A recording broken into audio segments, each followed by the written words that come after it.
রাজধানীর কড়াইল বস্তিতে অগ্নিকাণ্ডের ঘটনা ঘটেছে। নিয়ন্ত্রণে কাজ করছে ফায়ার সার্ভিসের 5টি ইউনিট। এই মুহূর্তে ঘটনাস্থলে আছেন সহকর্মী জাহিদ হোসেন।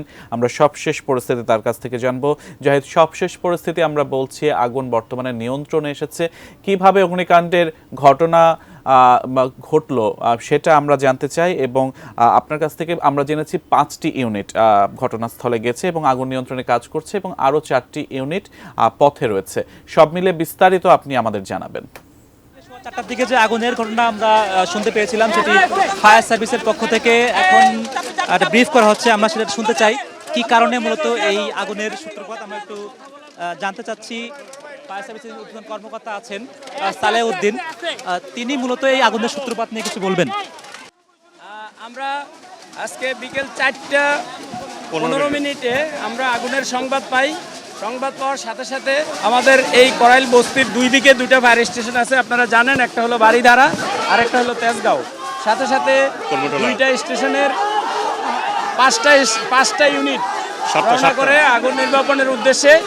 এরপর ঘটনাস্থলে আসার পর আগুনের অবস্থা ভেবে আমরা যেহেতু বস্তি সেহেতু আরও 2টা ইউনিট আমরা পাঠাই। তো মোট 7টা ইউনিট এখানে আসে এবং দ্রুততার সাথে তারা কাজ করে আগুনটাকে মোটামুটি কনফাইন করে ফেলে। কনফাইন করার পরে এরপর আমরা আগুন নিয়ন্ত্রণে নিয়ে আসি সম্পূর্ণ আমাদের 5:12 এবং এখনও দেখতে পাচ্ছেন টিনের নিচে ধোঁয়া আছে। আগুন আমরা টিন সরিয়ে তারপরে এই আগুনটা সম্পূর্ণ নির্বাপন করবে, হয়তো আরও কিছু সময় লাগবে। আমরা এখনো পর্যন্ত হতাহতের কোনো খবর পাইনি, তবে আমরা এখনো আছি। যদি হতাহত থাকে আপনাদেরকে আমরা পরে বলতে পারবো।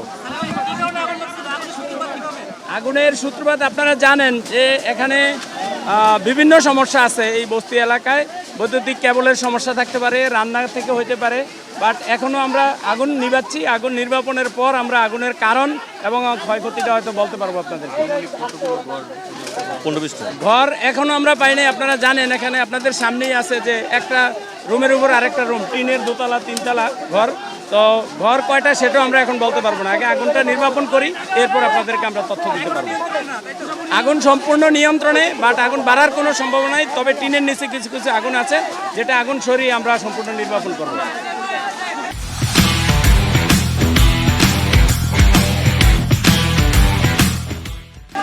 আর আরেকটু বলি আপনাদেরকে, আমরা গত শনিবারেই এখানে একটা গণসচেতনতামূলক প্রোগ্রাম করেছিলাম।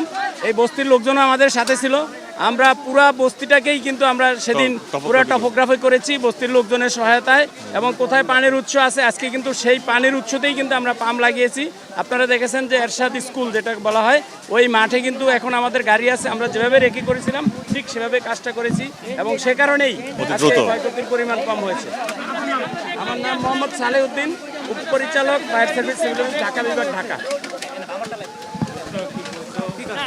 শ্যাম, যেই কথা শুনছিলাম এখানে সালেউদ্দিন, তিনি ঊর্ধ্বতন কর্মকর্তা ফায়ার সার্ভিসের, তিনি খবরটা জানাচ্ছিলেন এখানে ঘরের উপর ঘর এবং এখানে লাগোয়া অনেক ঘর হওয়ার কারণে এখানে আসলে অগ্নি নির্বাপনের যে প্রক্রিয়া সেটি একটু দুরূহ হয়ে গিয়েছিল তাদের জন্য। এখনও পর্যন্ত আগুন পুরোপুরি আসলে আগুন নির্বাপন হলেও এই পরিস্থিতি, সামগ্রিক পরিস্থিতি তিনি যে নিয়ন্ত্রণে নিয়ে এসেছেন এমনটি তিনি বলতে পারছেন না। অর্থাৎ এই প্রক্রিয়া আসলে এখনও চলমান আছে এবং তিনি যেটি দাবি করছিলেন যে এখানকার যারা স্থানীয় মানুষ আছেন তাদের পক্ষ থেকেও তারা সহযোগিতা পেয়েছিলেন এবং এখনও পাচ্ছেন।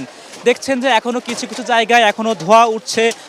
আগুন আসলে নিয়ন্ত্রণে আসলেও এখনও কিছুটা ধোঁয়ার কুণ্ডলী দেখতে পাচ্ছি। অর্থাৎ একটু আগেই যেখানে একটা ভয়াবহতা পরিলক্ষিত হয়েছিল তার এখনও কিছু নিদর্শন এখানে কিন্তু আছে। এর পাশাপাশি এখানে যারা স্থানীয় মানুষ আছেন তাদের যে আগ্রহ, তাদের যে উদ্দীপনা, উৎসাহ সেটি কিন্তু বেশ লক্ষণীয়। এবং যেহেতু এখানে একটি লাগোয়া ঘর থাকার কারণে এখানে ফায়ার সার্ভিসের আসতেও বেশ বেগ পেতে হয়েছে বলে আমরা শুনছিলাম। এর পাশাপাশি এখানে এখনও কিছু কিছু আমরা দেখছি ধ্বংসাবশেষ। এখানে যা স্থানীয় মানুষ যারা আছেন, আমি ঘুরে দেখাতে চাই, স্থানীয় মানুষের যে সহযোগিতা সেটি সত্যিই চোখে পড়ার মতো। যেখানে ফায়ার সার্ভিসকে আসছে এখানে বেশ বেগ পেতে হয়েছে, কিন্তু স্থানীয় মানুষের যে একাগ্রতা এবং সেই একাগ্রতা দিয়েই তারা আগুন নিভিয়ে আনার প্রক্রিয়া, মানুষকে উদ্ধার করার যে প্রক্রিয়া সেটি তারা বেশ দক্ষতার সঙ্গেই করছেন, বেশ আন্তরিকতার সঙ্গেও করছেন। আমরা এখানকার পরিস্থিতি ঘুরে দেখাতে চাই। এখানে কিন্তু পাশেই যে গুলশান লেকের যে একটি অংশ এখানে আছে, সেই লেক থেকে পানি নিয়ে একদিকে যেমন ফায়ার সার্ভিস, একই সঙ্গে সেই ফায়ার সার্ভিস বা সেই স্থানীয় যারা আছেন তারা বেশ চেষ্টা করছেন যে কোনো ধ্বংসাবশেষের নিচে কোনো হতাহত মানুষের কোনো উপস্থিতি আছে কিনা, অর্থাৎ বড় ধরনের কোনো ক্ষতি হলো কিনা, এবং যে ধোঁয়ার কুণ্ডলী আমরা দেখছি সেই ধোঁয়ার কুণ্ডলী থেকে নতুন করে বড় কোনো আগুনের সূত্রপাত হয় কিনা সেই সম্ভাবনা যাতে না থাকে, অর্থাৎ আগুন যাতে করে যেটি নির্বাপন ইতিমধ্যে হয়েছে সেটি যাতে করে বড় আকার ধারণ না করে সেই চেষ্টাতেই মানুষের পক্ষ থেকে এখানে ছিল। যেটি বারবারই বলছিলাম, কড়াইল বস্তির অনেক ভিতরের একটি অংশ এটি, এবং এখানে কি কারণে মূলত আগুনটি লেগেছিল আমরা প্রশ্ন করেছিলাম ফায়ার সার্ভিসের কর্মকর্তাকে। তিনি বলছিলেন যে অনেক কারণ হতে পারে, বৈদ্যুতিক শর্ট সার্কিট হতে পারে, চুলার আগুন থেকে হতে পারে।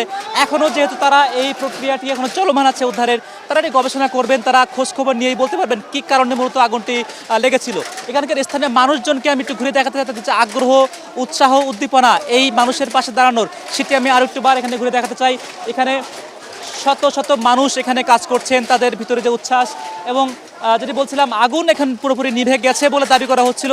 ধোঁয়ার কুণ্ডলী থেকে নতুন করে আগুন যাতে না লাগে সিয়াম, সেই চেষ্টাটি মানুষের কাছে কিন্তু এখানে খুবই দৃশ্যমান, এবং এটি আসলে ফায়ার সার্ভিসের আসতে বিলম্ব হলেও মানুষের এখানে হাতে হাত লাগিয়ে কাজ করার যে চেষ্টা, উদ্ধার কাজের প্রক্রিয়া যেটি এগিয়ে নেওয়ার চেষ্টা, সেটি কি যে এখনও শেষ হয়নি বলেই মনে হয়েছে, এবং সেই কাজটি এখনও চলমান আছে। ফায়ার সার্ভিসের একটি অংশ আমাদের সামনে এই মুহূর্তে তারা আগুন নেভানোর যে শেষ মুহূর্তের যে প্রক্রিয়া সেটি তারা চেষ্টা করছেন আমরা দেখছি।